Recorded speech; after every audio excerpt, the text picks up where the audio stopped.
Gracias, muy buenas tardes.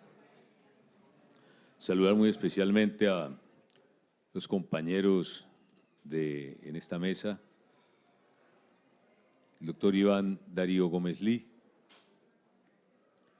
conocido del Consejo Superior, viejo conocido del Consejo Superior, procurador delegado, la doctora Isamari Marrugo, maestra del Consejo Seccional de la Judicatura de Córdoba, José Álvaro Gómez, magistrado del Consejo Seccional de la Judicatura del Valle del Cauca, y el doctor Luis Fernando Tálvaro Calle, integrante de la Comisión Interinstitucional en representación de los servidores judiciales. Nuestro panel tiene por objetivo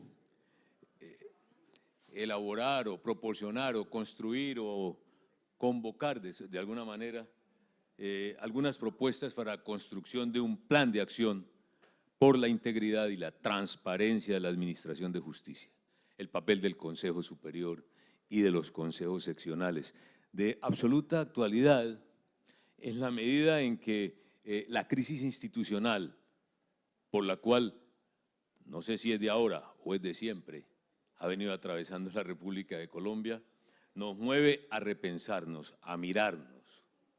Definitivamente hemos escuchado siempre que somos una sociedad de normas, de disposiciones. Buena parte de esas disposiciones ni siquiera son conocidas. Bueno, pero es bien probable que la norma social sea mucho más fuerte. La norma social, independientemente de que sea o no perversa, es profundamente fuerte.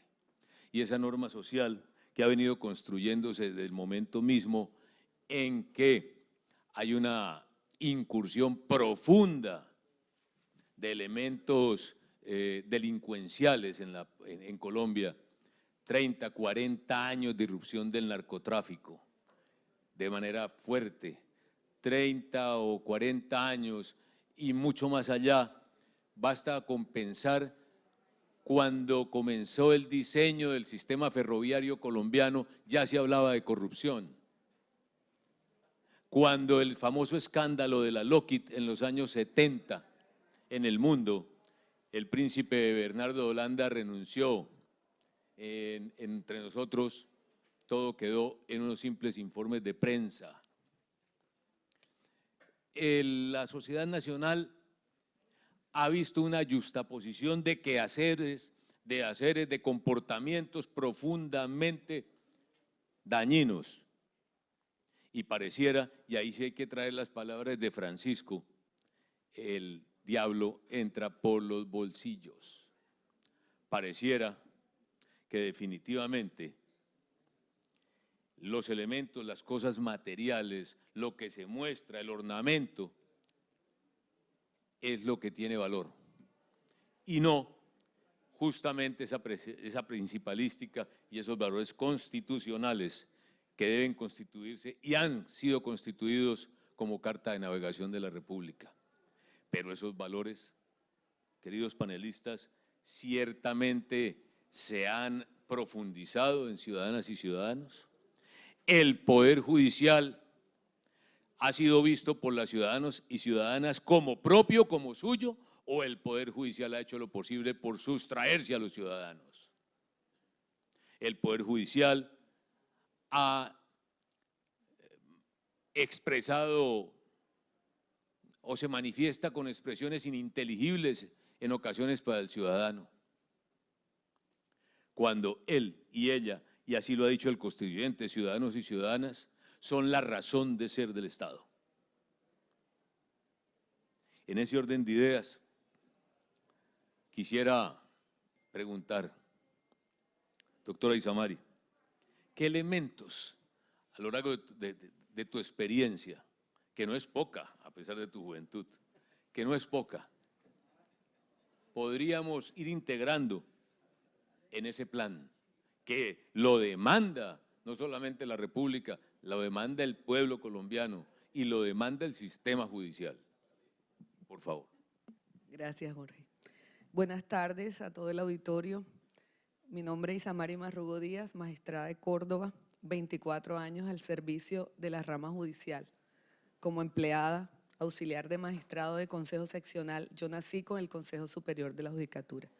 Y desde allí, desde el 6 de diciembre de 1993, comprendí la importancia y el sentido de pertenencia y la búsqueda de sentido y contenido al quehacer judicial.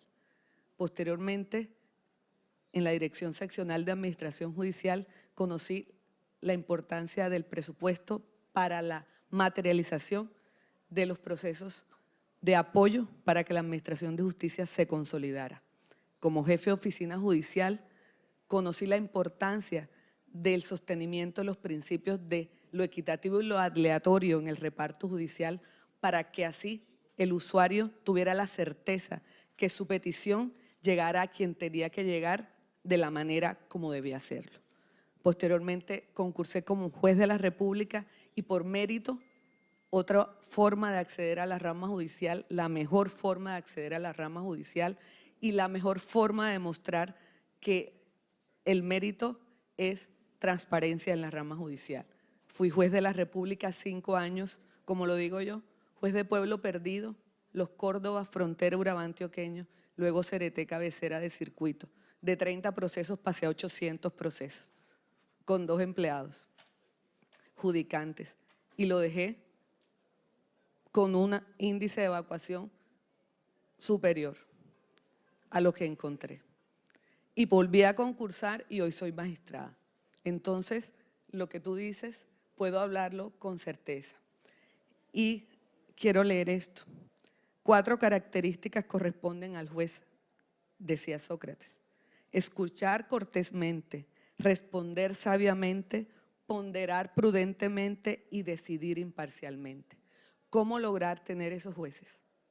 ¿Cuál es el papel del Consejo Superior y de los consejos seccionales para lograr esto? Porque es responsabilidad de nosotros. La rama judicial es un poder, pero a mí no me gusta hablar de poder, sino de responsabilidad en el hacer. Porque cuando hablamos de poder, el cerebro se obnubila. Y no, mucha gente dice, el poder enceguece a la gente, no. El poder saca la verdadera esencia del ser humano. Entonces, cuando nosotros le otorgamos el poder de administrar justicia a un ser humano, tenemos que tener la certeza que lo va a hacer con todas esas características que todos los que nos han antecedido lo han dicho. Y el Consejo Superior, como órgano de gobierno judicial, como diseñador de todas las políticas que van a materializar la Ley 270 del 96, que debe ser como para el sacerdote la Biblia, así debe ser la ley estatutaria. Debemos conocerla y manejarla. Y desde el punto de vista de magistrada del Consejo Seccional, a eso me he dedicado en estos 5 años. He estado en el Huila, he estado encargada en Caquetá 22 días, he estado en Cartagena 2 años y hoy en Córdoba hace 4 meses. Soy formadora judicial en la escuela porque fui 12 años docente universitaria y renuncié a la docencia universitaria para entrar a la formación del juez. Y como formadora he estado en 2 concursos y a todos mis discentes les he dicho, ¿para qué quiere ser usted un servidor judicial? Ay, doctora, es que en la rama pagan puntual, es que los sueldos de la rama son muy buenos, pero yo le digo, ese no puede ser su único interés. Su interés debe ser servir, como lo han dicho todos. La doctora Lucy Janet hablaba con ella en Montería cuando el tema de aquí no se colabora, aquí se sirve. Y yo le decía, en ese manejo neurolingüístico es que estamos trabajando, en cambiar a través de la pedagogía, reeducar al servidor judicial que está dentro y educar al que quiere entrar. Porque si viene a entrar a la rama judicial, debe dejar todo el lastre que le carga y ser impoluto. Si no, mejor váyase y mejor renuncie. Se los digo así. Y los que aquí me conocen y me han escuchado, decírselo a los discentes y decírselo a los jueces en reunión, porque esa es mi dinámica como magistrada de Consejo Seccional y es la invitación que le hago a mis compañeros, a poner en práctica nuestras funciones desde cada uno de los numerales del 101 y todos los reglamentos que nos acompañan, invitar a los jueces a que le busquen sentido y contenido al quehacer judicial, en que los 21 deberes que trae el artículo 153, que yo creo que no necesitamos más códigos, porque ahí está todo. El de juez director de despacho está en el numeral 5º. El de juez director del proceso está en todos los códigos. Artículo 42 del Código General, y vemos todos los códigos y ahí están todas las responsabilidades. Tenemos que ponerlas en práctica. ¿Y cómo lo hacemos? Nosotros como magistrados de consejo seccional en un acompañamiento permanente, no con un látigo ni con una fusta, sino que el juez nos vea como necesarios para su quehacer judicial en lo administrativo. Si lo administrativo está bien, lo jurisdiccional fluye. Nosotros tenemos que identificar cuando vamos a un despacho judicial cuál es el cuello de botella que tiene el juez, en qué le podemos asesorar, cómo podemos implementar mejores prácticas para él, cómo elaborar y diseñar con él un plan de mejoramiento para que salga de esa situación. Develar ese fantasma de la congestión y decirle usted no está congestionado, no señor. Para que haya congestión se requiere esto. Usted de pronto tiene un desequilibrio de cargas de trabajo en el equipo. En recordar el numeral 4 del 153, la unidad de propósito y el espíritu de solidaridad que tiene que acompañar a todos los servidores. Ahí está todo en la ley estatutaria. En la Constitución, en el artículo 95, están los deberes ciudadanos. Doctora Isamaris, diríamos entonces que de la prevención habría algo que hacer para de incorporarlo en ese plan. El papel del Consejo Superior y Consejos Seccionales está desde el punto de vista de la transformación del servidor a través del acompañamiento, del ejercicio de hacerle comprender sus deberes y para qué son, y buscar que busque sentido y contenido a lo que hace. Prevendríamos, entonces. Doctor Iván Gómez Lee, por favor. ¿Cómo podríamos o cómo podría pensarse un sistema de control para el Poder Judicial?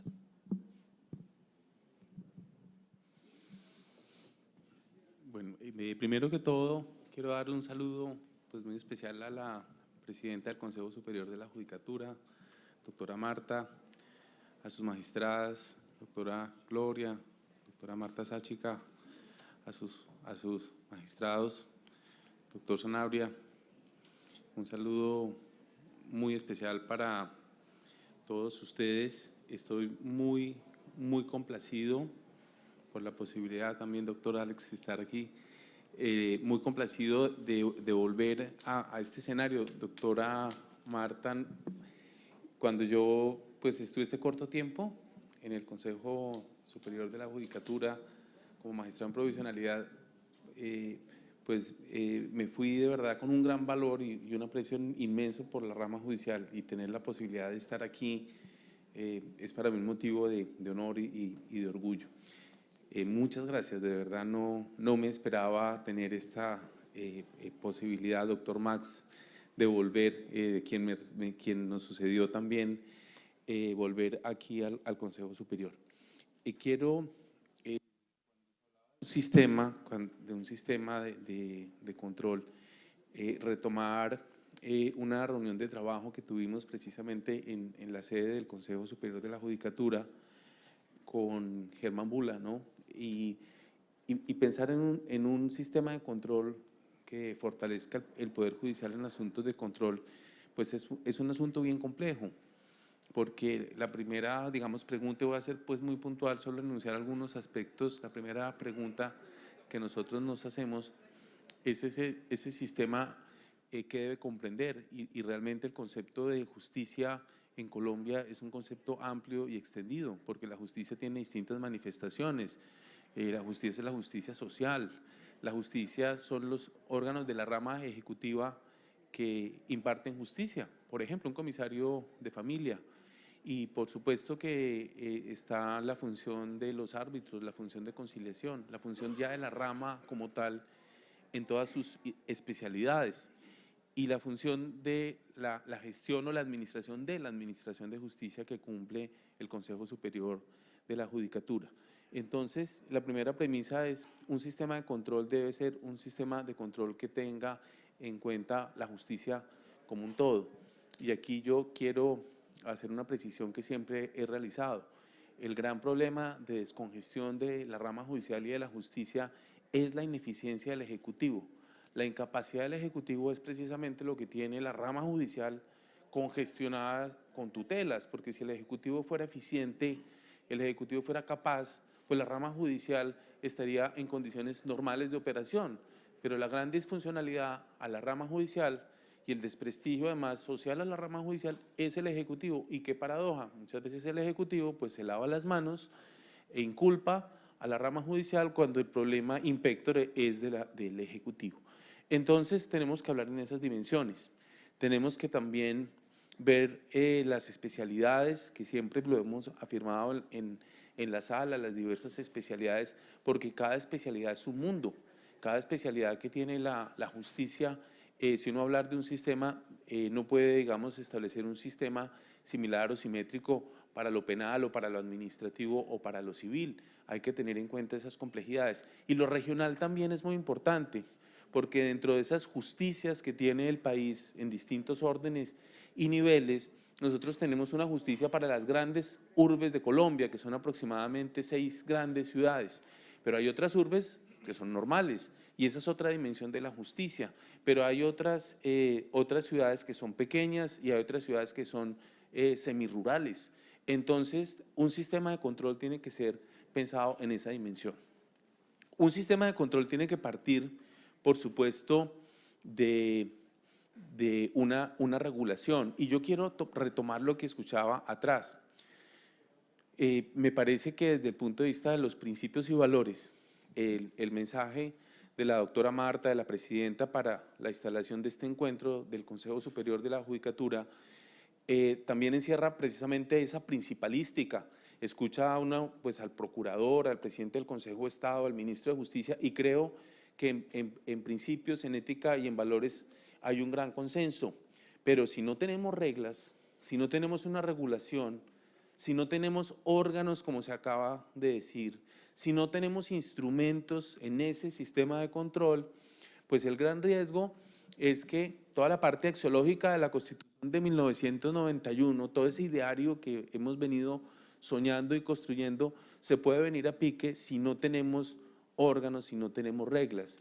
Y aquí es quizás donde debemos llegar a fijar algunos parámetros de ese sistema de control, que también quiero decir, no me cabe la menor duda, que es una competencia natural del Consejo Superior de la Judicatura. En la Ley Estatutaria de Administración de Justicia, Ley 270 del 96, por ejemplo, en el artículo 85, voy a mencionar solo un artículo, entre otras, en nuestra función de procuradores delegados ante el Consejo de Estado, estuvimos algunas demandas que presentan por la creación o por algunas reglas que se expiden, que ninguna ha prosperado, y estoy seguro que ninguna va a prosperar, ninguna de ellas, porque son claras las competencias del Consejo Superior, es decir, la capacidad, si así lo tiene, de desarrollar un sistema extendido. Y yo diría, bajo esos parámetros, yo diría, pues, ¿para qué ese sistema? Y yo quiero decir que el Poder Judicial anterior al de la Constitución del 91, incluso unos años antes, cuando en el Poder Judicial, aquí hay muchos magistrados y jueces de gran experiencia que incluso trabajaron en la rama judicial antes de que se estatuyera el sistema de carrera.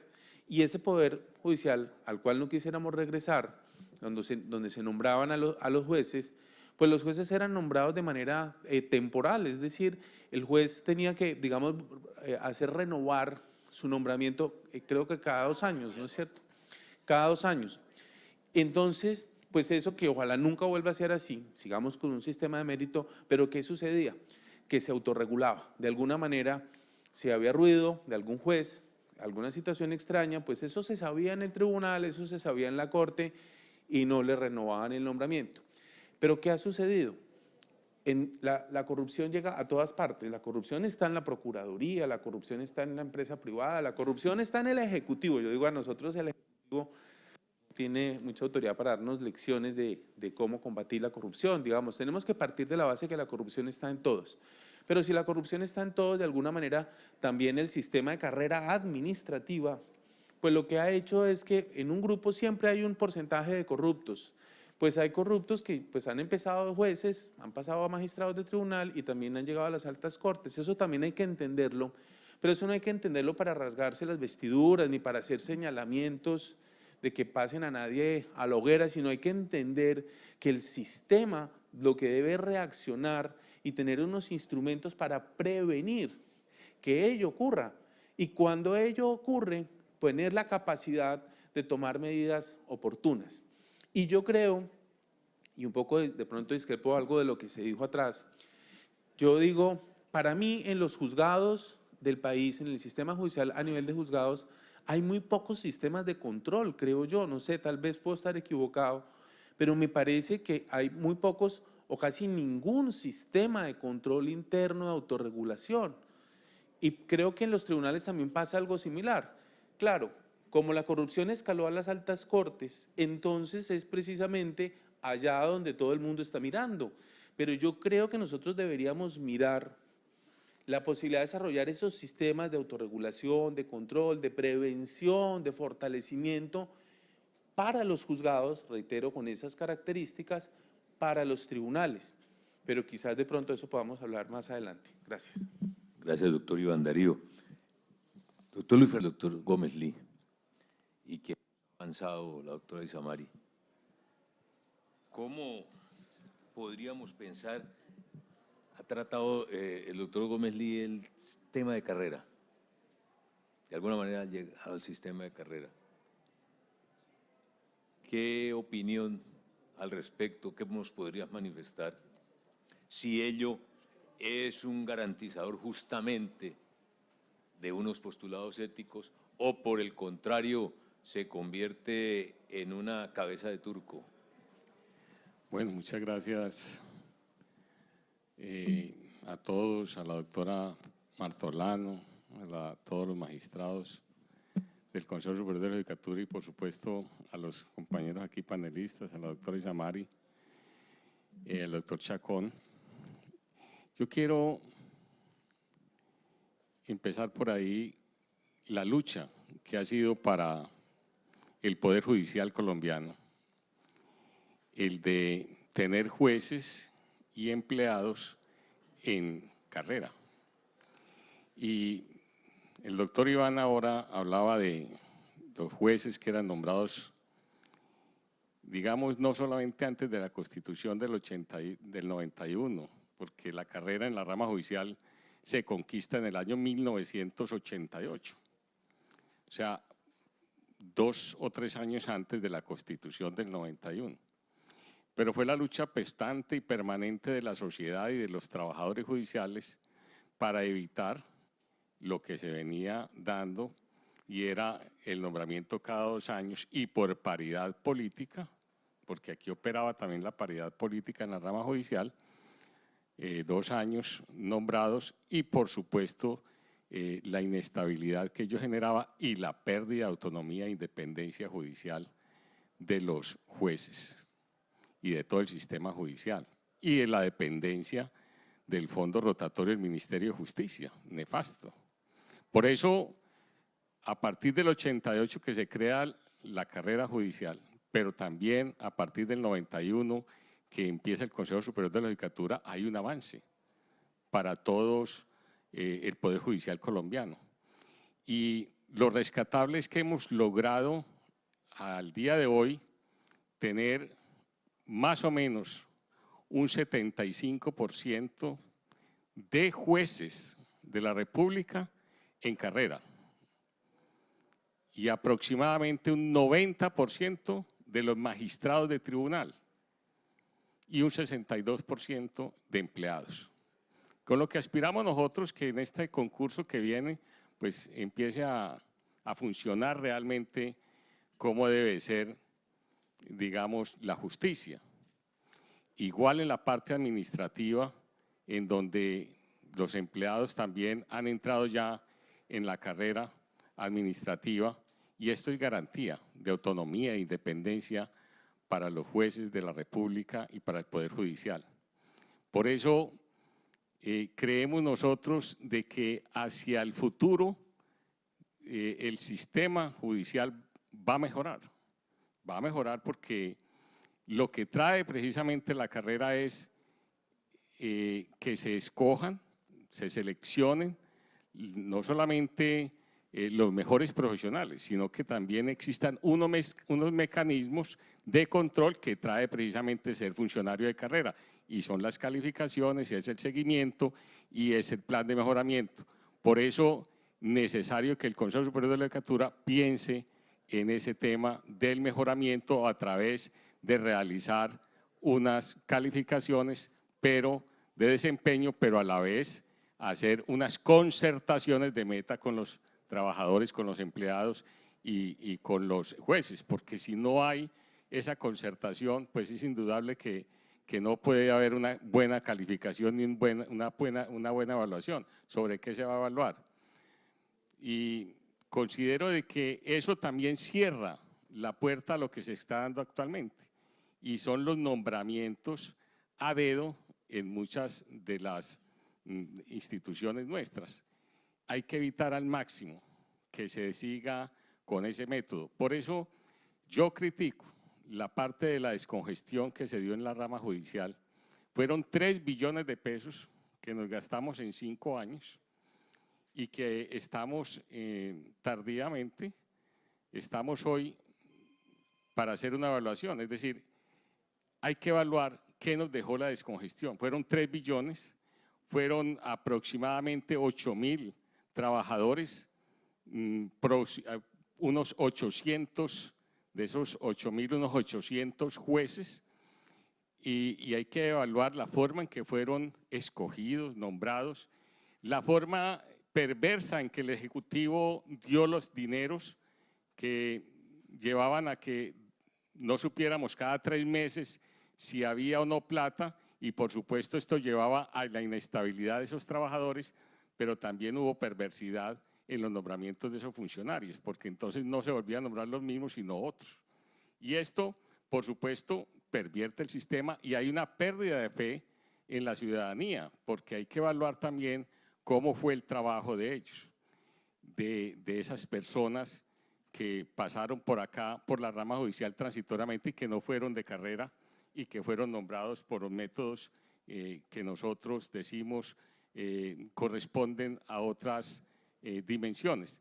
Pero por eso la carrera para nosotros es dignificante y para nosotros es supremamente importante que se le dé un 100%, que abarque el 100% de los trabajadores de la rama judicial y que podamos hablar de que estos trabajadores puedan y deban de ser calificados de acuerdo a una metodología, de acuerdo a un análisis que se haga de su desempeño. Y eso da pulcritud. Otro tema diferente es las altas cortes, en donde hoy por hoy el escándalo mayor está precisamente centrado en los magistrados y exmagistrados que están envueltos en estos problemas de corrupción, y esto desdice de la justicia, pero allí no ha existido la carrera, y por eso nosotros también proponemos que exista una carrera judicial también para la escogencia de los altos magistrados, es decir, que exista una metodología de selección por concurso de méritos y por supuesto que existan unos mecanismos que la sociedad civil pueda entrar a realizar un control anterior a su nombramiento y posterior al mismo. Por eso es necesario retomar un análisis en la rama judicial de qué cargos, cuáles cargos son de carrera, y por supuesto nosotros creemos desde que el último cargo de la rama judicial hasta el máximo, el más encumbrado, tiene que estar en virtud de esa carrera judicial. Gracias, doctor Luis Fernando. Pareciera entonces que evidentemente en este proceso de construcción o de encuentro desde el Consejo Superior hacia una construcción de una verdadera ética pública para el servidor judicial, que es un proceso, evidentemente en Colombia pareciera que la ética pública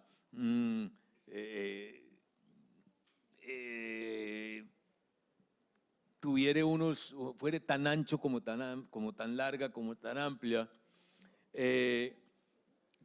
Una ética familiar, recordemos cuántas veces suena el teléfono en una casa y el padre le dice al niño, no estoy, le estamos enviando ese mensaje a doctor Iván Darío. ¿Cómo podríamos entonces pensar en ¿qué riesgos son los que acechan dentro de ese tema ético? ¿Qué riesgos acechan al Poder Judicial y cómo podríamos de alguna forma, doctor Álvaro, en principio,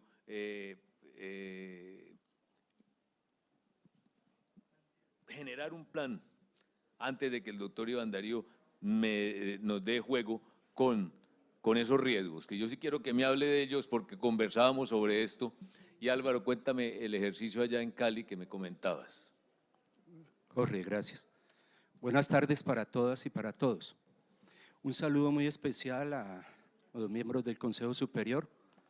La verdad es que repensando sobre este tema que me fascina tanto y que lo he estudiado, dije, bueno, voy a ser muy práctico, muy concreto y voy a llevar unas propuestas muy claras para que empecemos a trabajar sobre ellas.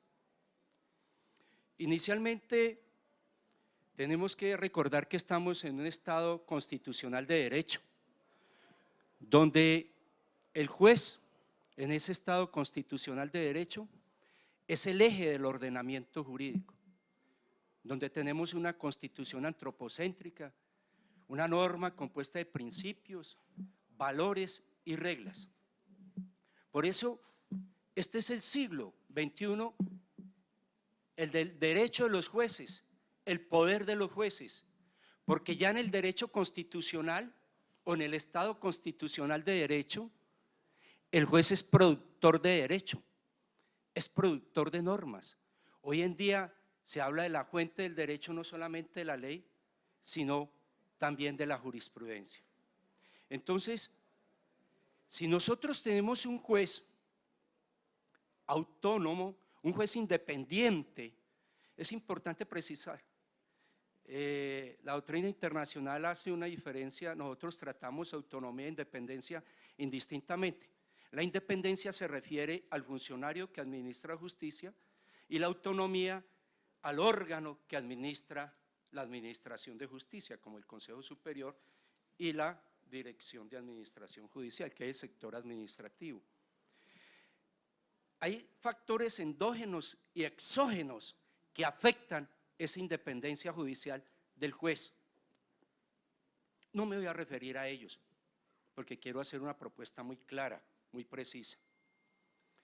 Pero el juez, cuando el juez deja de ser honesto, deja de ser probo, pierde autonomía e independencia. Es que la independencia del juez es vital para la democracia. Entre más independencia tenga el juez, mejor puede proteger los derechos, mejor puede proteger los derechos. Por lo tanto, hay una mejor democracia. Por eso tenemos que rodear al juez. Y mi propuesta va para allá. Uno va a escuchar ahora, en esta campaña presidencial, que la bandera número 1 va a ser la lucha contra la corrupción. Y comienza uno a leer y a escuchar las propuestas, todas huecas, vacías. Por eso nosotros no podemos hoy en este encuentro dejarnos como una sola propuesta, como un solo canto de sirenas. Aquí tenemos magistrados del Consejo Superior y Consejo Seccional, trazar un plan para construir una política judicial de una cultura por la transparencia.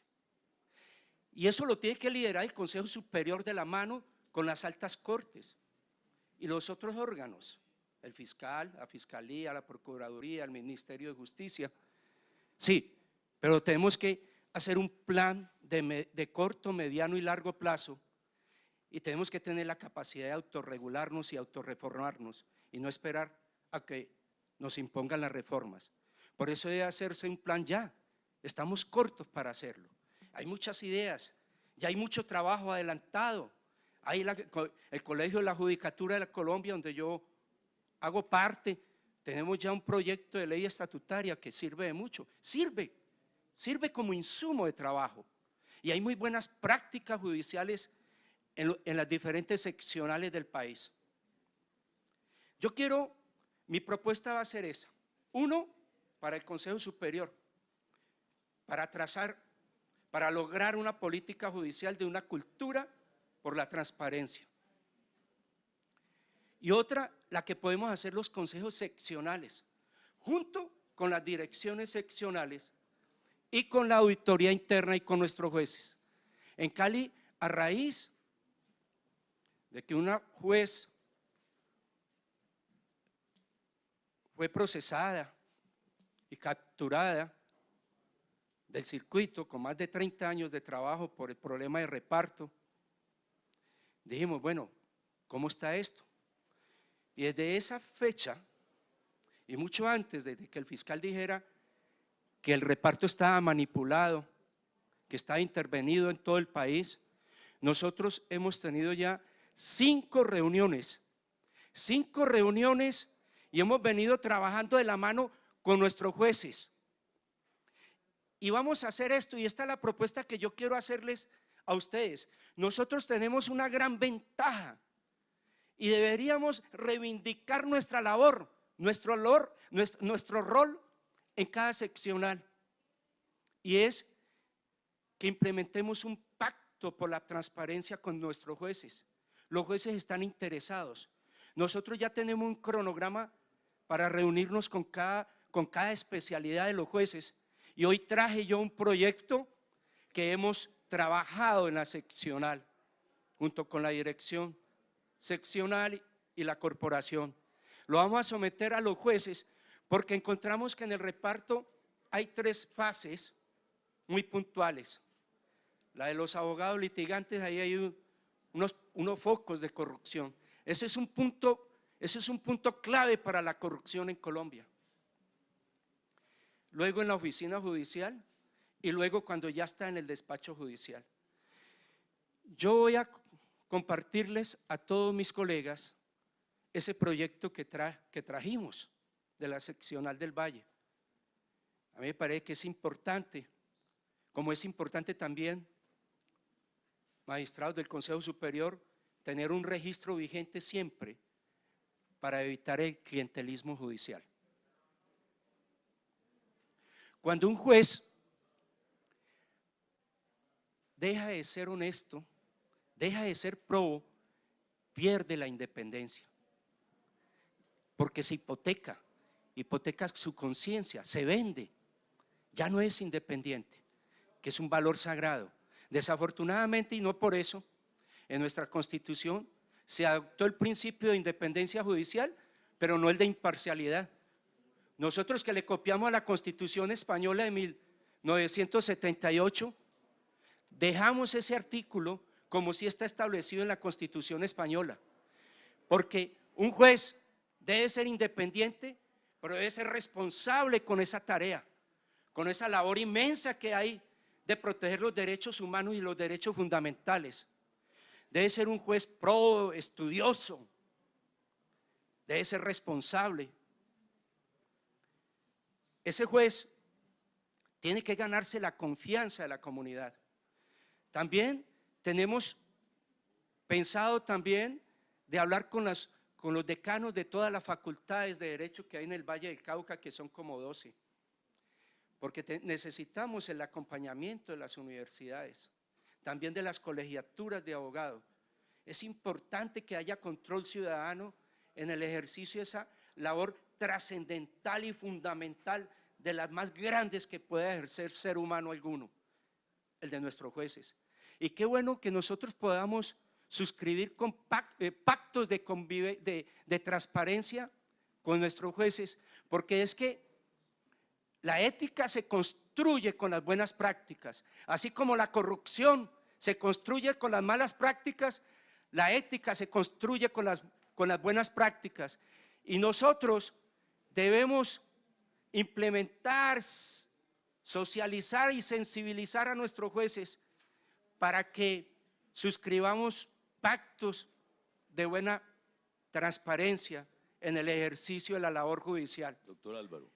Termino aquí. Ajá. Jorgito, es muy importante que la ética se construya desde abajo, y no desde arriba, porque podría salir una ley diciendo los servidores judiciales a partir del 1 de enero del 2018 deberán ejercer sus cargos éticamente. No va a pasar nada. Tenemos que autorregularnos, y la manera de autorregularnos es como lo estamos haciendo en Cali. Nos estamos reuniendo con los jueces para construir autorregulaciones, autorregulaciones que ellos mismos están participando y ellos mismos van a acatar. Por ahora dejo hasta allí. A lo dicho, entonces la norma social es tan fuerte que aún en oportunidades subyace a la norma legislada. Y has tocado un tema capital. El sistema judicial también lo integran los 330.000 abogados. La Carta de La Habana ya lo dijo, y adicionalmente no sé cuántos estudiantes más de derecho que aspiran a hacerlo. Doctor Gómez Lee, esos problemas que acechan al Poder Judicial. Gracias. Yo quisiera, antes de hablar de problemas puntuales, yo quiero retomar algo de lo que dice el doctor Álvaro y quiero destacar cómo en este encuentro los protagonistas en este momento son precisamente los magistrados, los jueces, y yo creo que esa es una señal muy importante que da el Consejo Superior, es decir, propuestas como la que estamos escuchando en este momento, creo que ese es el camino que reafirma algo que escuchábamos en la anterior presentación, donde pues, el Procurador General decía, confiamos en la capacidad de la rama judicial de autorreformarse, autorregularse y autodisciplinarse. Y esto es un ejemplo precisamente de esa capacidad. Y escuchamos atrás también referencias a importantes filósofos, pensadores, y yo frente a este planteamiento me viene a la mente una frase un poco más sencilla de alguien que ha marcado la vida de muchos abogados, y es que cuando uno tiene grandes proyectos de vida, cuando uno está pensando en escribir un libro, en hacer un doctorado, una maestría o en hacer una carrera, nos decía nuestro rector en la universidad, decía, un grano de maíz al día, siempre un grano de maíz al día. Esto lo decía el doctor Fernando Inestrosa, y creo que precisamente frente a ese gran reto de un sistema de control para la rama judicial o para la justicia en un sentido amplio, la ruta es esa, es ir tomando medidas, ir avanzando con un grano de maíz al día. Y yo reafirmo que iniciativas como esta y muchas más es lo que necesitamos. Yo quiero no pasar por alto antes, doctor Chacón, de llegar a un punto más concreto, así de pronto me quede corto de tiempo, pero es que miren ustedes cómo el Poder Judicial pretendió ser reformado por parte del Ejecutivo en el año 77, 1977, en el año de 1979, pretendió ser reformado en el año 2013 con una reforma a la justicia que no alcanzó a ser acto legislativo, le tuvieron que dar una salida por la puerta de atrás porque consagraba una serie de privilegios y favorecía, entre otras cosas, a quienes estaban siendo procesados por la legislación penal. Y cómo la reforma a la justicia, con la sentencia C-285 de 2016, precisamente la reforma a la justicia que se tramitó con el acto legislativo 02 de 2015, también se cayó y era una iniciativa del Ejecutivo. Entonces, definitivamente estamos en una situación donde si no mostramos esa capacidad de autorreformarnos, de autorregularnos con las competencias hoy vigentes, pues tenemos ese riesgo que nos vengan a poner la agenda desde afuera. Afortunadamente esa sentencia C-285-2016 pues sí blinda la rama judicial y determina y dice, mire, aquí hay unos aspectos que son sustitución de la Constitución y que solo se pueden cambiar o modificar a través de una Asamblea Nacional Constituyente, pero eso abre también una puerta y un gran riesgo, porque ese mensaje de la Corte Constitucional en la sentencia C-285 es precisamente el riesgo a que nos vemos abocados, que sea por ese instrumento donde se promueva esa gran reforma. De ahí que yo vuelvo y destaco iniciativas puntuales. Y entonces, en ese sentido, yo digo que un sistema de control, lo he pensado con ocasión de esta generosa invitación, un sistema de control para el Poder Judicial, digamos que parte, pues por supuesto hay situaciones de fraude, hay situaciones de corrupción, pero también hay que pensar, primero que todo, en algo que está antes, y son lo que se llama en la ciencia administrativa las disfuncionalidades. ¿Y qué son las disfuncionalidades? Aquellos factores que hacen que una organización no funcione bien. Y en la rama judicial el principal elemento que hace que la rama no funcione bien es la congestión judicial. Mientras tenga la rama esos niveles de congestión, es casi un imposible con un muy buen sistema de reparto, a pesar de tener un muy buen sistema de reparto, pues tratar de atajar esa avalancha de esos 330.000 abogados, tratando de ver cómo penetran y cómo ascienden, digamos, en esos turnos y en esas medidas de reforma. Entonces, yo creo que un aspecto fundamental, y como lo anunciaba el señor ministro, ojalá eso verdaderamente se traslade en recursos, verdaderamente sea evidente y sea patente, porque eso yo creo que es la gran disfuncionalidad. Lo digo, con despachos definitivos, ojalá no medidas transitorias, porque ese también fue otra crítica, es decir, no descongestión y descongestión, pero finalmente una capacidad instalada que dé respuesta al nivel de necesidades. Yo creo que esa es una disfuncionalidad muy importante. Por supuesto, un sistema de control en todas las organizaciones, siempre va a haber mediocridad, pereza, indolencia, y eso a veces el sistema de carrera, no por generalizar, ni más faltaba, pero también hay que trabajar en esas situaciones porque hay de todo.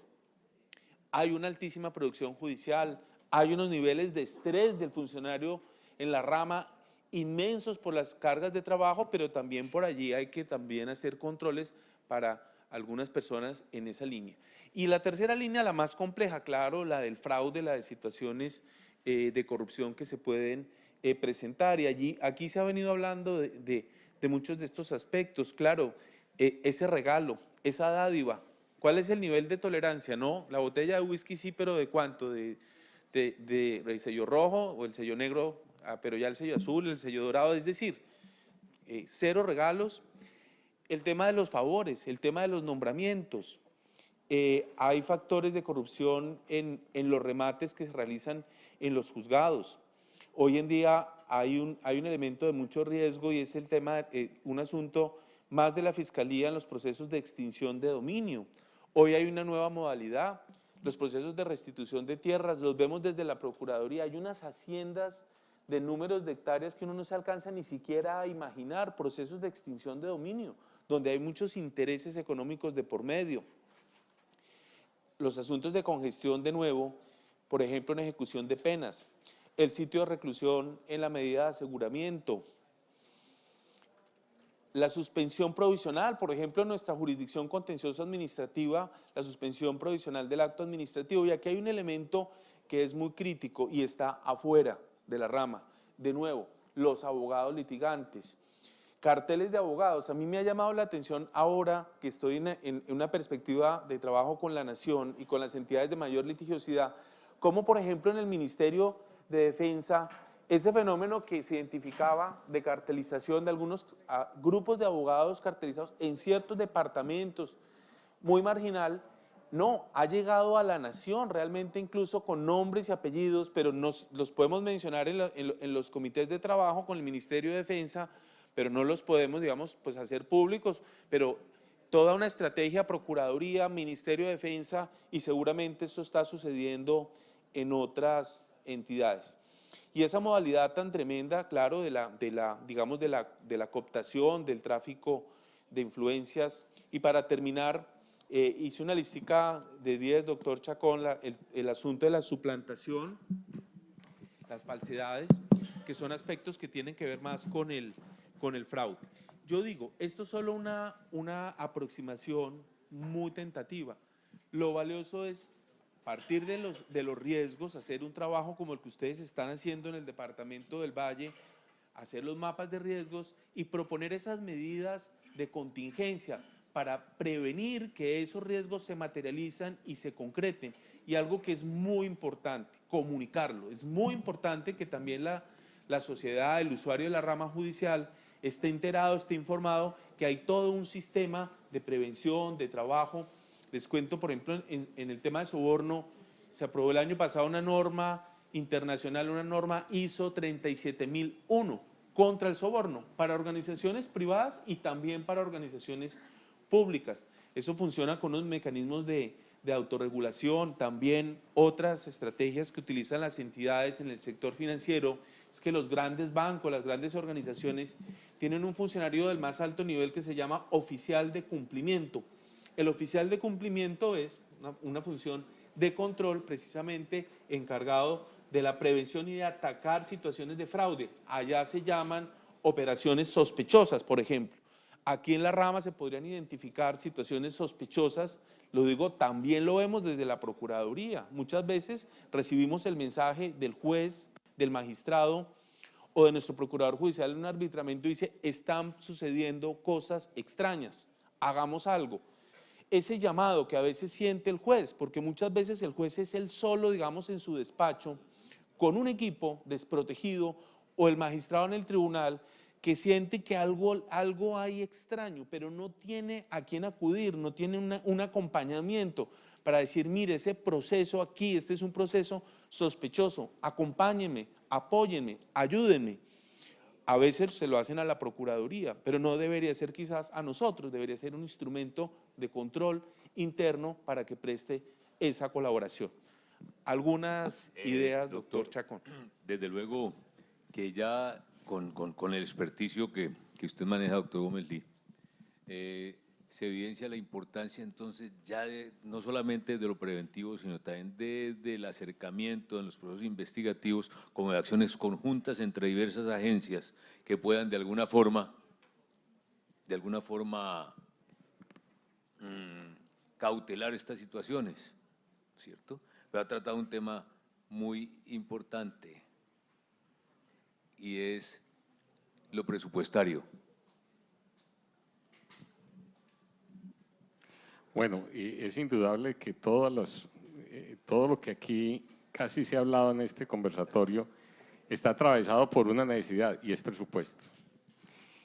Presupuesto que nos va a permitir poner en marcha las comunicaciones.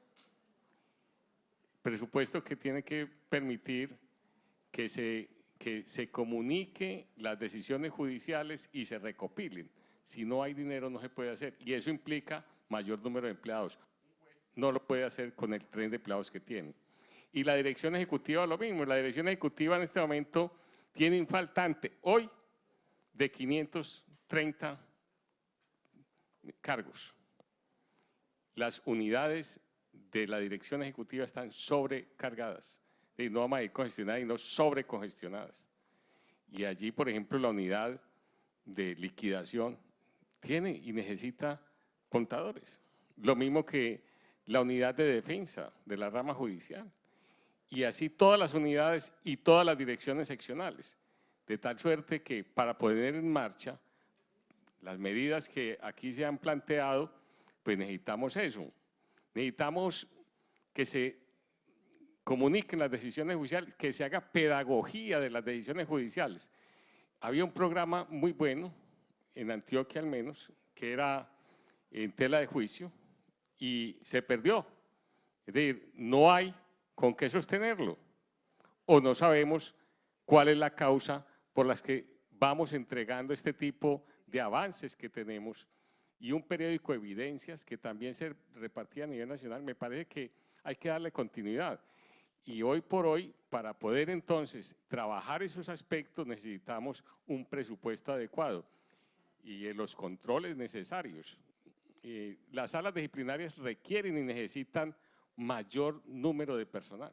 Y es imposible, con lo que tienen ahora, atender un futuro inmediato si se dan las comisiones disciplinarias, seccionales disciplinarias, porque ya vendrían empleados de la rama judicial, vendrían secuestres, vendrían malos abogados, es decir, eso hay que fortalecerlo y todo eso está atravesado por el presupuesto necesario para la rama judicial. Bueno, yo quiero terminar. Fernando, hemos Permítame. Tenemos ya el tiempo más que vencido, mi querido Álvaro.